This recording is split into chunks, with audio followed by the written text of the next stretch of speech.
All right, it's Titans week. Got some good news yesterday at practice. Landry Locker, Cody Stoots with you. It is the SNL Texans Daily Podcast. We got a Will Anderson sighting. Will Anderson back. Will he be on the field? Who knows? Yesterday was probably the lightest practice of the year, I'll be honest with you.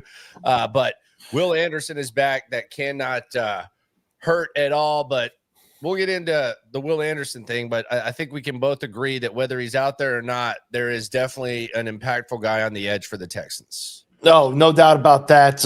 Anderson, look, I think he's going to be back the way that D'Amico Ryan's talked about him at the podium. You know, sometimes he couches if there's a chance the guy's not going to be back. We'll evaluate. He just said, yeah, it's good to have Will back. I know it wasn't the biggest practice of the year. And then Tim Settle said, hey, we get Will back this week. I was like, oh, okay. Yeah. So, all right, there you go, Tim Settle. Thanks for confirming what we all believe. Look, if he practiced Wednesday, he's going to practice today, and then he's gonna be able to play on Sunday against this Titans team.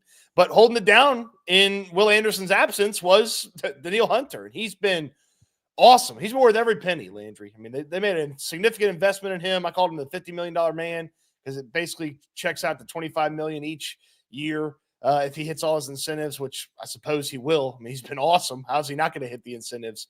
He's been worth every penny. He's been incredible, and he's helped out. I know his sack numbers aren't as big as the Minnesota numbers from last year. We had 16.5, but he's helped the rest of the defensive line up their sack numbers. And, you know, I think even Tim Settle told us yesterday, hey, thanks to Danielle, I kind of was ready for that sack. Yeah, and let's hear D'Amico talking about the impact that Danielle Hunter has had on this defense. And I think it's safe to say Nick Caserio, D'Amico Ryans, I think they've gotten a good return on investment with Danielle. Shows though with D Hunter is just the persistence. Like he's getting after it, right? With everything that he has. Like of course he has a lot of different moves, but whatever else, I tell him whatever it takes to get to the quarterback, just want him moving forward and being persistent, and he's done that time and time again. Right now, I think he leads the league in pressures. He's been around the quarterback a lot and just finishing a lot more as well. So really proud of just his work, his body of work. You know, he's done that when he was in Minnesota, and it's showing up again here. Yeah, it is. And the highlight was that Euro step pass rush move that he had the other day. Danielle Hunter's he's just the ultimate professional, man. He doesn't say a lot, but he just kind of speaks with his actions. He's a perfect compliment for what the rest of the squad is and what this defense is. I was so earlier this year, I was talking to a guy who covered the Vikings. I was trying to explain where Danielle Hunter is in his development as a player and what he brings to the defensive end spot. And the way I kind of phrased it was, it feels like he's Greg Maddux, but he's also got like Randy Johnson power in that he'll throw all the slow moves in there. He'll throw the change up. He's got all these different moves. And then sometimes he's just stronger and faster than you, and he just runs through you or past you.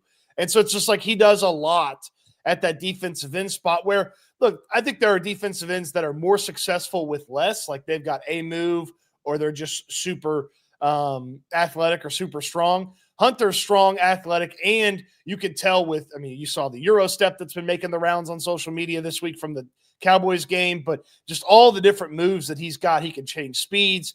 He's like they call him the cyborg. He's like the prototype for what you'd like. If you built a pass rusher in a lab and then, turned up the ability to use all the moves, it's kind of what you'd get with Danielle Hunter. Yes. And I think right inside of Danielle Hunter, we talk about Will Anderson being, eventually maybe one of the better edge guys in the league. Danielle Hunter's been one of the most productive. Tim Settle's been good. He's been really, really good. And I actually admitted to Tim Settle, hey, I've considered you a little bit of a surprise. Why should I not be surprised?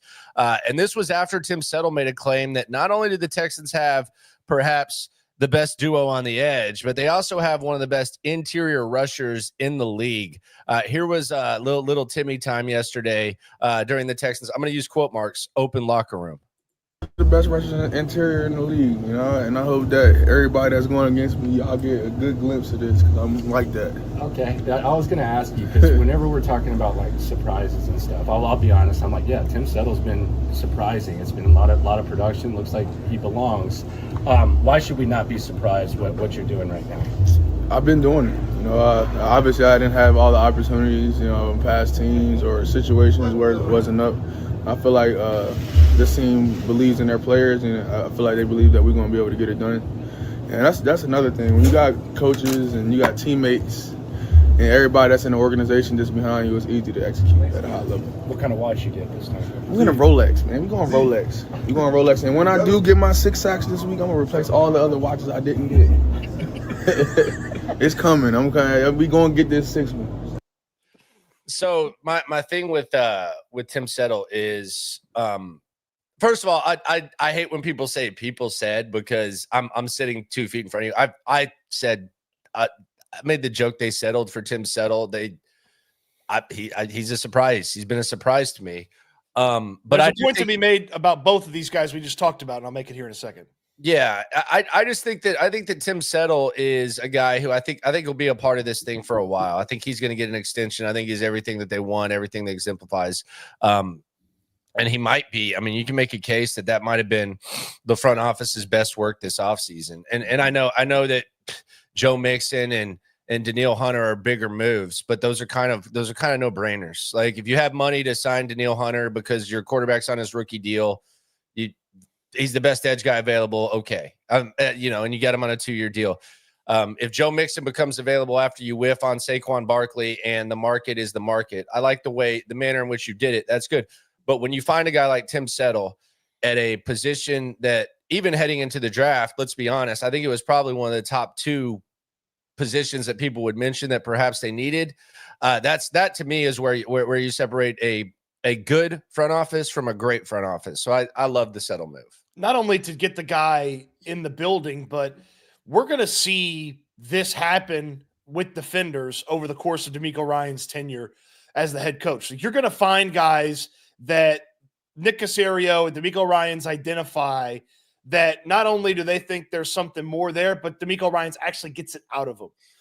And I think Settle is probably one of those, the best examples from this year's team. Mario Edwards is another one. Edwards is kind of a journeyman, a veteran, and he was playing really well before the suspension. We'll see when he knocks the rust off, if he gets back to that level. But Settle to have been a move that they made after the fact, later after free agency got going, and didn't pay him a tremendous amount of money. 2 years, $6 million deal total. The extension, like they did with Malik Collins, I feel like that's almost a no-brainer at this point with the way that Settle's played and what he can bring to the table. And this is something they bring up quite a bit with the Texans do when they talk about Settle, is that he's still a young player, but he's been in the league a long time.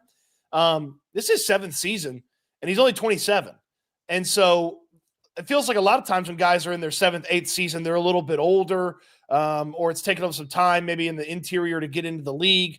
But he's been on a lot of teams and played a lot of football, but he's still a relatively young player. It's like, this is the perfect type of guy to come in. Hey, you got this contract. Let's kick a little bit more on the back end because you've been so productive and impressive. He's 3rd on the team in pressures. He's got 5 sacks. He's looking for that 6th one this week. He's got a great opportunity to get it against this crappy Titans team.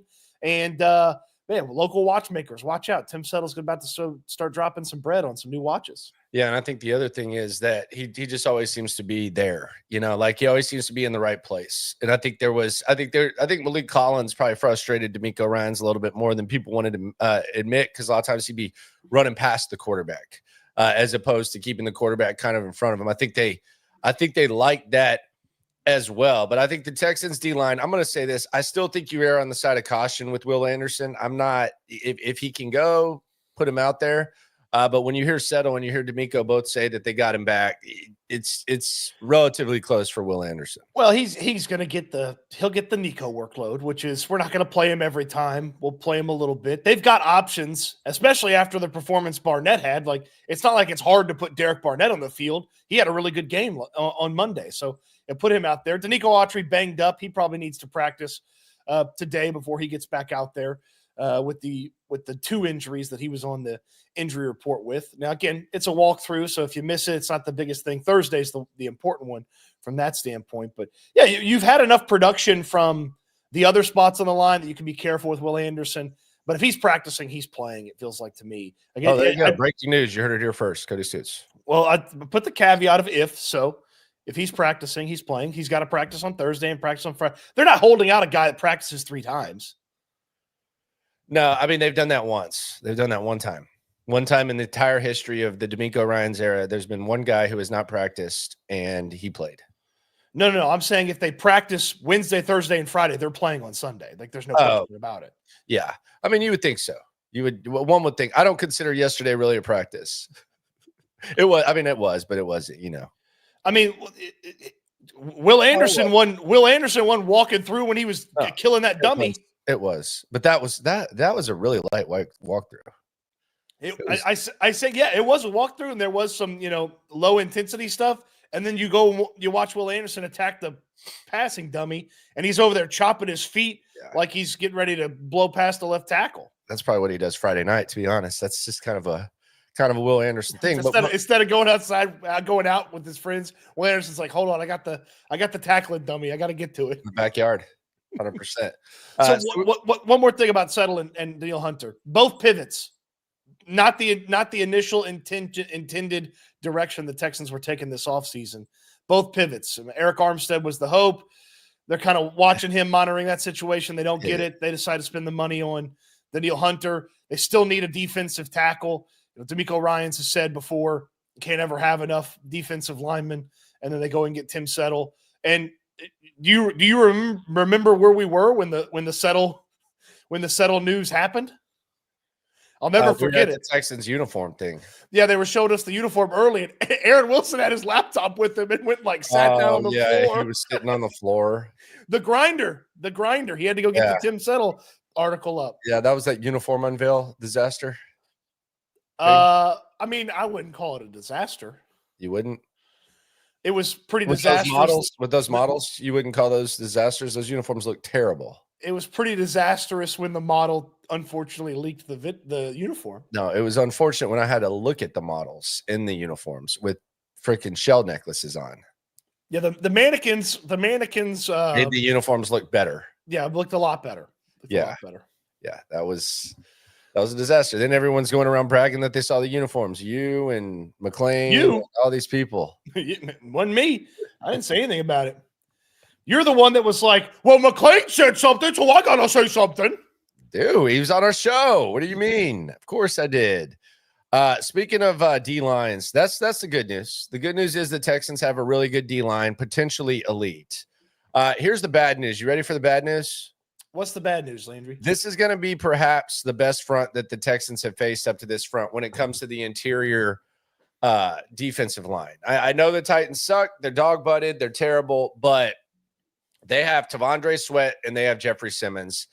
And that is going to be coming off of the easiest matchup that Scruggs, Patterson, and Mason are going to face. This is going to be the most difficult. T'Vondre Sweat and Jeffrey Simmons. And that, if you're a Texans fan, if you're looking for something to kind of keep a close eye on, that matchup is going to be potentially very unfavorable to the Houston Texans.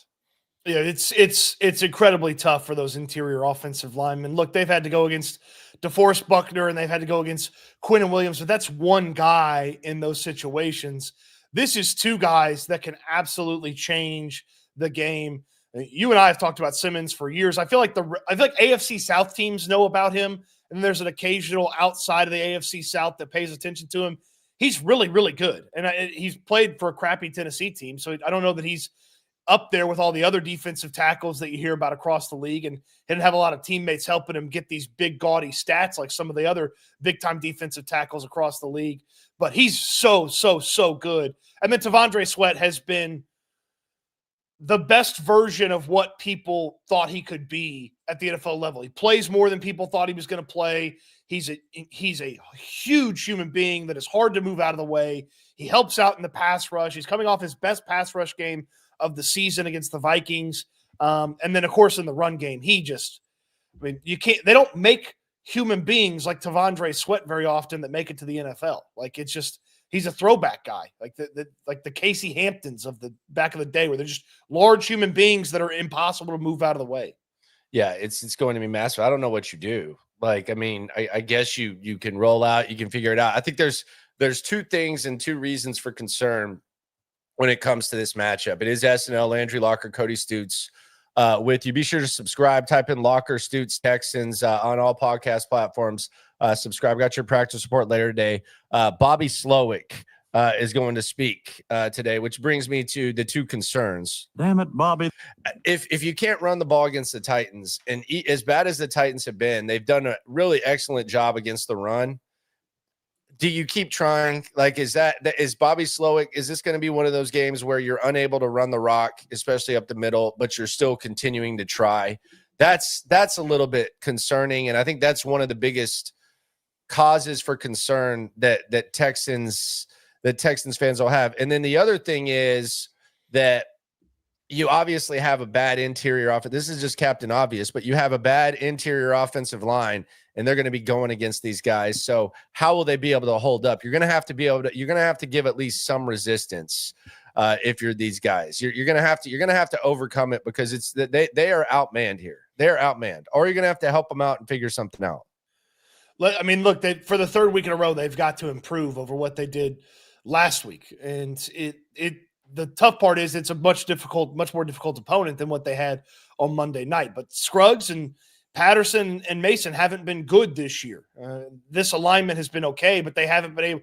2 weeks ago, they weren't able to run the ball at all against a Lions team that had, a somewhat decent defensive line. Their front seven's nice, but they couldn't run the ball in this configuration. It looked obviously better on Monday night, but the talent level on the Cowboys front seven's a lot lower than what you're going to face here with this Titans team. And are we going to be sitting there in the middle of, is it going to be 1:30 on Sunday? And we're like, well, there goes Bobby banging his head into the wall, trying to run the football when they can't run the football. Yeah, that's a huge possibility. And that could put this defensive line for the Titans is an equalizer in this matchup, because the Texans have not been able to handle any sort of consistent pressure. And it's affected the way that they operate the entire offense, not just the passing game. And Texans Cap, shout out to Texans Cap. He put out some stats, and he's always into the advanced stats. The Titans run stuff rate is first in the league, 24.5%. Their success rate is fifth best. Their EPA / attempt is seventh best. And more times than not, they're going light boxes. So it's not like they're bringing a ton of pressure. It's just simply those guys being able to stop the run. So, some people will say, oh, there's nothing to be concerned about. I don't disagree. In the big scheme of things, I think you can struggle against them, and the offensive line can get exposed, and the Texans can still find ways to win, because the Texans have more talent everywhere else. But this is just a mismatch. Like there's going to have to be outside factors, whether it's CJ seeing the pressure and avoiding the pressure, Bobby Slowick trying to avoid it as much as possible. There's going to have to be something, because I'll just say this. I'll speak in absolutes. If you're just asking Juice Scruggs and Shaq Mason and Jared Patterson to handle Tavondre Sweat and Jeffrey Simmons, it's not going to work. It's not like there's no chance that is going to work. If you told me that Myles Garrett was going to be going against Laramie Tunsil, I would say we'll see how he holds up. We'll see how he holds on, and we've seen him do his thing and hold his own. If he's going against Max Crosby, same thing. If Aiden Hutchinson were healthy and he was going against Tunsil, I'd say we'll see. But in this situation with the guys that the Texans have on the interior and Simmons and Sweat, the coaching staff is going to have to put them in position to where they're not just having to hold their own every play. And CJ Stroud's going to have to recognize what's them heading in his direction. And the other thing is, hopefully that doesn't make CJ get a little too uncomfortable, because these are some big dudes, man. These are some mean ass. I mean, if you're going to the game, like when you see these guys, like a lot of times, how you kind of like see a dude, you're like, damn, who the is that? Like when you see these guys standing next to each other, it's going to be like, oh my God, like this is a scary D line. Well, and the way they built this defense for the Titans, it's you talked about the tackles are actually super important, because the defense, the way the Titans built it, it's built on you can't handle our interior pressure, so you have to do something about it. And then they got a couple of speedy guys that clean things up, like Arden Key and Harold Landry, the two outside guys. They're not like line it up, go beat your tackle and get to your quarterback. They're cleanup guys. That's Harold Landry's whole career. Is he's a cleanup guy. Stuff ends up going his way. He gets a sack. He cleans things up. Like they're built to have that interior pressure affect you, and you have to try to do something. And then those speedier guys on the outside take advantage. We've seen Titus struggle with some speed at different times this year. We've seen Laramie struggle with some speed guys at different times this year. So It'll be interesting to see how Bobby Slowick tries to counteract what that defensive line brings to the table. And that's really the only thing I'm worried about on the Titans defense. I mean, it's not like they got some sort of incredible corner or linebackers or safeties or anything like that. Yeah, they don't have anything else. Like nothing else is even like scary. Like it's like, oh, Tony Pollard, oh, Calvin Ridley, that's cool. Nothing else is really scary. It is a fun juxtaposition because the strength of the Titans is that interior defensive line. The Texans' interior offensive line is terrible. It's by far. And then the Texans' defensive line is the thing that is highly touted about their defense and is very, very good. Obviously, the corners and the linebackers, safeties have been good too. And then the Titans have the worst pass protection in football. So it's like it is both sides, both spots, defensive line, offensive line.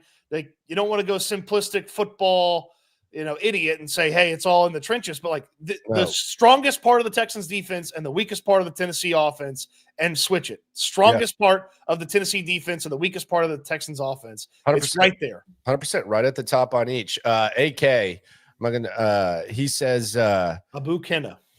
There you go. Look at you. He's an Eagles fan that resides in Houston. He's been watching the Texans a lot lately. I think they have a top-tier defense, even without Harris. I would agree. By the way, I guess Nick Caserio confirmed, kind of said what D'Amico had said to me earlier this year. Christian Harris will be back. We've been saying that after December, probably, perhaps. During December. Give a timetable, but yeah, Caserio was on. He was on with Sean and Seth over there at 6:10. So. Why is it? I mean, like the only reason they would not give a timetable is because they treat injuries like the Astros treat injuries sometimes. But like the only reason they wouldn't give a timetable is there's a chance there's no timetable to give because I guess there's a chance he misses. Yeah, there's a chance. There's for sure. I mean, the intensity hadn't started yet. That's all I can say. Like the intensity hadn't started yet, but he's still got to ramp up. Then get the practice window activated, then practice, then he can play. The other thing is last time he tried to ramp up, it didn't go too well. Last time he tried to ramp up, he ended up with this injury. We never saw him again. Yeah, it was like 6 minutes. So he played 6 snaps in practice. Yeah, and the injury was, I mean, yeah, it was worse. We said as much. Let's hear D'Amico Ryans talking about this D-line. He's got a lot of love for old Tavondre Sweat. There are reports the Texans actually kind of liked old Tavondre Sweat. Let's hear what D'Amico had to say about the D-line. Their defense, it stands out starting up front with Simmons and Sweat, like two big players that are hard to move. They make it difficult, very difficult to run the ball against them because they do such a great job of controlling the line of scrimmage, and they're two guys who are really hard to displace just because of their size and their power. So that is the focal point for us is how do we handle their defensive line because that is their strength right now. Well, he said it's their focal point. And I think that kind of tells you all you need to know. He's not usually a guy that's going to sit there and talk about a focal point. I asked him about Stingley yesterday, and he basically said it's week-to-week game plan type of thing, which was different than what he said after the first Browns game, by the way. Like he said that's not really what we do when talking about Stingley last year, like following Amari potentially. He did say that. He said to be intimate. So I guess the biggest thing about they very rarely use the follow. Like they used it on Devontae Adams one time when they were in San Francisco. Yeah. But they very rarely use the follow in that style of defense. And when it calls, and even then Stingley didn't follow him the whole time either. How many times have they had a Stingley though? Like I like this kind of goes back to like when we like this. I think you're kind of in a territory where, like whenever this San Francisco offense comes here, all of a sudden it's like, whoa, is Tim Beck or Brevin Jordan going to be Juszczyk, and who's going to be Debo, and who's going to be George Kittle? And it's like, well, when have they had a Stingley? Like it kind of depends on who you have, right? Dang, you hit Andrew Beck with a Tim Beck.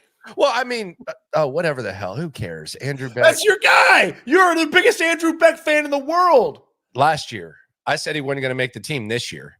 I'm like D'Amico. It's fluid. It's personnel dependent in how you do. Last year, I said Andrew Beck was going to make the team. This year, before they even decided not to keep a fullback, I asked D'Amico and said, "Do y'all need a fullback?" So I am not married to anything. I'm like D'Amico. Me and D'Amico got the same brain, baby. Might have been a mistake to not have a fullback on this team. Perhaps, and that is a very solid point. But do you think maybe that has to do more with the fact that they didn't have a Stingley? Sure. Yeah, there you go.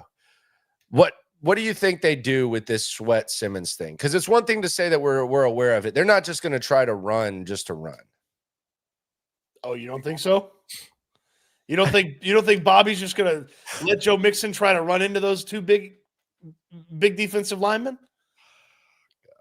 Like what gives you any faith that they're not going to try some of their typical stuff here? Dude, you got to run outside.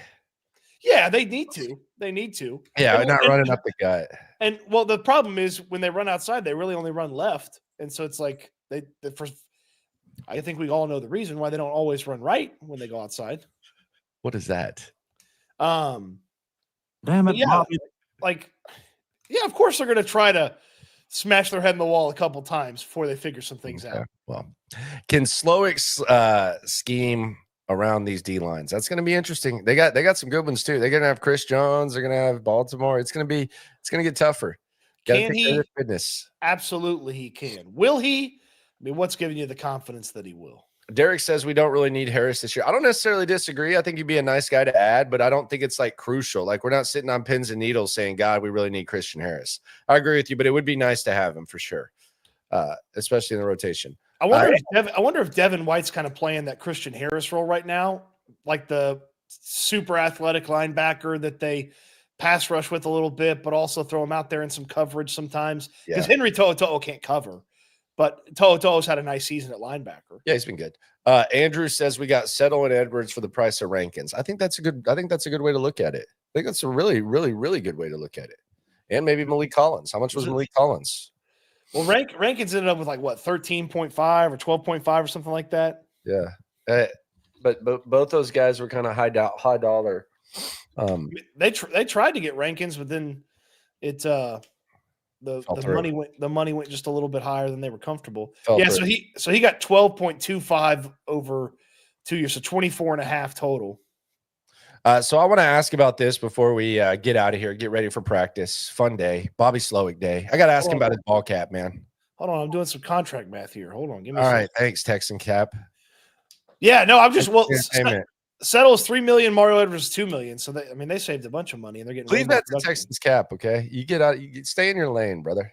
I'm using just simple math. I'm not trying to tell you what the bonuses and void years are. Stay in your lane, brother. Potential hangover. You tell me if you think this is valid or not. A lot of times you kind of sleepwalk in the NFL. I'll speak for me. I feel like the last 3 weeks have kind of effed up knowing exactly what day it is. And I don't even have to worry about keeping my body right and going from rest day to walk through to ramp up to therapy and all that type of stuff. The Texans have. And not only have they had to do that, our dumbasses don't even know what day it is. People that work in the building don't know what day it is. They've been doing all types of crap. And then you factor in the physical and mental part that players go through.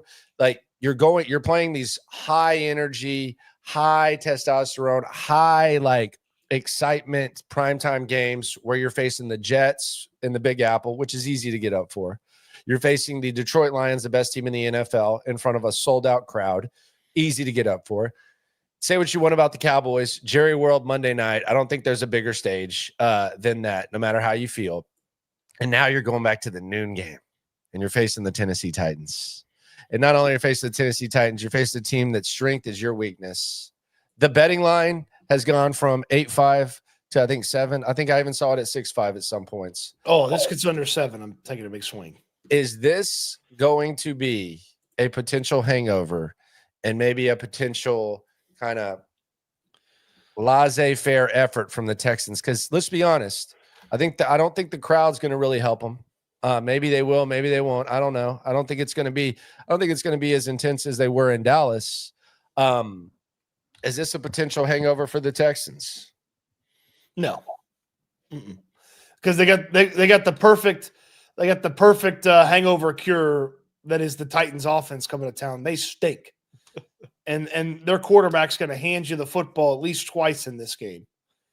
And I mean, if the Texans got a hangover, Will Levis is Pedialyte. I mean, you can still get through the day with the hangover. This one's going to be a little bit more difficult to get up for. How many points do they need to score to win this game? 20? 24, 25, or 24, 27? I think 20 can get it done. I don't know how the Titans put up more than 13 points. Oh, man. Yeah, who knows? At least 20 for sure. We'll see. It'll be fun. Yeah. I'm looking forward to it. They can get 20. You going to crunch some more numbers for me, Weasel? Defense gets you 7. Yeah, you want to give me like the bonuses? Like, is there anyone like set to make a bonus with a sack or something? Well, when somebody talks about, Sheldon Rankins, you want to look numbers up? Like, you don't even know how much money he made. Like, I mean, I got to go figure it out for the people. You want to look up some numbers for me, some stats? What, you want some more stats? No, I don't. Just took the guy's word for it on Sheldon Rankins. I agree. I knew it was double digits. What did Settle get? Do you know? Don't look it up. Do you know? It's 2 years, $6 million. He got $3 million a year. All right, there you go. He signed for next year. All right, there you go. All right, appreciate you. The guy said Rankins was over $12 million. Last year he was $9 million. Like, they didn't even spend $6 on Settle and Edwards. Like, you had more money to throw. So you got even half. So there you go. Yeah. That's what I was trying to add to the person's point. Yeah, you did your thing, man. I'm just messing with you. It's kind of one of those things. You know I'm messing with you. And they had all that extra money, and they didn't find a veteran offensive lineman to back up anybody. Well, how much did George Fant get? Everybody brings up George Fant. He wouldn't be playing. You can't say that he would have gotten hurt here like he did there. Maybe they weren't starting Fant instead of Titus. Well, maybe if they had Fant, they would have brought him in off the bench. Maybe he would have been like the savior. They spent the damn second-round pick on Blake Fisher. They won't even bring him off the bench. Maybe they would have said. Also, he's got a serious concussion that we haven't talked about. Like, he hasn't practiced. When did it happen? I don't know. He played 2 snaps. Yeah, that's what I keep trying to figure out. When did Blake Fisher get a concussion? What happened? He played 2 snaps for Laramie, and then he didn't play again in the game, and then he was out for the final 2 practices last week. He didn't practice yesterday. Like, he's got a serious concussion. Yeah, I have no idea how, when, where it happened. Yeah, no, I'm clueless. What if it happened? It could have happened in practice. Like, did he get a concussion that bad in practice? Yeah, George Fant, 2 years, $9 million. Damn. Well, Caserio decided before 2023 to give an unnecessary extension to Titus. That's why he couldn't keep George Fant. Damn, 2 years, $9 million. Jeez, what a steal there. Well, I mean, I don't think he's played at all for the Seahawks. Look at this dad joke. Fisher with a fishy concussion. Come on. Someone says Jimmy Ward ran into Fisher in the hallway. Come on. Come on, Brandon. He is the king of friendly fire. You got Dalton Schultz in training camp last year. You got Stephon Diggs this year. You've got Kamari Lassiter. That was good, Brandon. That might have been the best joke of the week. Concussion protocol. He was involved in the Autry play from Monday Night Football, where it looked like Danico Autry died, and then he was back like 3 plays later. Man, do they have a talk? You can't have a talk with Jimmy. It's just kind of how he plays, right? Yeah, I mean, they're not going to be like, don't do that. I mean, I guess they could be like, hey, like the Titans are wearing blue jerseys this week. Hit the blue jersey. All right, man. I'll see you at practice today. We'll get to hear from Bobby Slowick. We'll also keep you updated on what's going on. Cody will have a video later today. I'll have a video. I'll have the basic bitch practice report as well. I'm not saying that the Texans are in trouble. I'm just saying when your glaring weakness is going against their glaring strength, I think it's something to maybe not panic about, but at least just keep a close eye on. So that's just where I'm at. And shout out to Tim Settle. What a deal that is. 2 years, $6 million. Okay. Just keep it that way too. You don't have to change it. You got a bargain. Keep your bargain. Well, you're the one talking about him getting an extension. Go ahead, give him the money. I was lost in the sauce, man. I've seen the light. Let's 24 minutes ago. Landry's like, yeah, you know what? That Aaron Donald contract for Settle probably doesn't look too bad. He said he's the best. He might be. Keep the bargain, man. Keep the bargain. Don't ruin. Like when you had Jimmy Ward for one more year, you didn't have to do that. You're trying to get a Whitney Merciless extension for Settle. Oh God! All right, we're gonna be 2 off seasons down and be like, yeah, you couldn't pay Anderson because you did the Whitney Merciless extension for Settle. Appreciate y'all for coming through. Be sure to subscribe. Be sure to like. Be sure to ride along. Most importantly, always remember when it comes to this Texan stuff, we're all in it together. Talk to you, manana. By the way, 4:00. Reaction to the final injury report. Yep, tomorrow 4:00. Eat good, sleep good, be good. We'll talk Texans again soon. Thanks for watching, everybody.